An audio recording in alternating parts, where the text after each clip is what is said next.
மரகத குயிலே தேனே நாம் பாடும் செம்மாங்கே பூவே பொழுதே பொங்கி வரும் அமுதே காதில் கேட்டாயோ என் வாக்கே உன்னை எண்ணி நான் தான் ஒரு ஊர் கோலம் போனேன்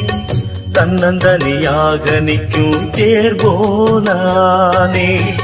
பூ பூத்த சோலையிலே பொன்னான மாலையிலே நீ வந்த வேளையிலே மயிலே நீர் பூத்த கண்ணு ரெண்டு நீங்காத தாகம் கொண்டு பாடும் பாட்டு குடகு மலை காற்றில் ஒரு பாட்டு பாடுது இந்த பைங்கிளி குடகு மலை காற்றில் ஒரு பாட்டு பாடுது இந்த பைங்கிளி